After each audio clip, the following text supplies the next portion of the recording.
மத்திய அரசின் காப்பீடு திட்டத்தின் கீழ் டயாலிசிஸ் சிகிச்சையளிக்க தனியார் மருத்துவமனைகள் நோயாளிகளை அலைக்கழிப்பதாக தமிழக வாழ்வுரிமை கட்சி ஸ்ரீதர் தலைமையில் பாதிக்கப்பட்டவர்கள் நலவழித்துறை அதிகாரிகளிடம் புகார் மனு அளித்தனர்.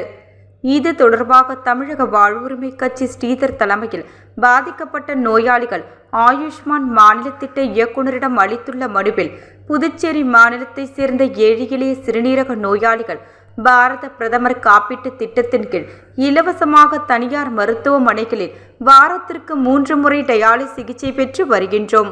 தற்போது இத்திட்டத்தில் கொண்டுவரப்பட்டுள்ள புதிய மாற்றங்கள் எங்களின் உயிர் வாழ்விற்கே சவாலாக மாறியுள்ளது.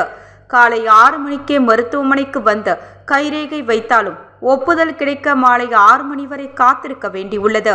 சிறுநீரக நோயாளிகளான எங்களுக்கு ஏற்படும் மூச்சு திணறல் மற்றும் இரத்த அழுத்த மாறுபாடுகளால் இந்த தாமதம் உயிருக்கு ஆபத்தானதாக அமைகின்றது.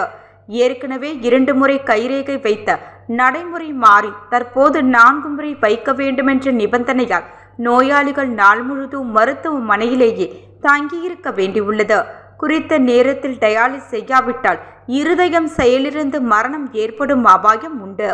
எனவே ஏற்கனவே நடைமுறையில் இருந்த எளிதான சிகிச்சை முறையை மீண்டும் அமல்படுத்த வேண்டுமென குறிப்பிடப்பட்டிருந்தது.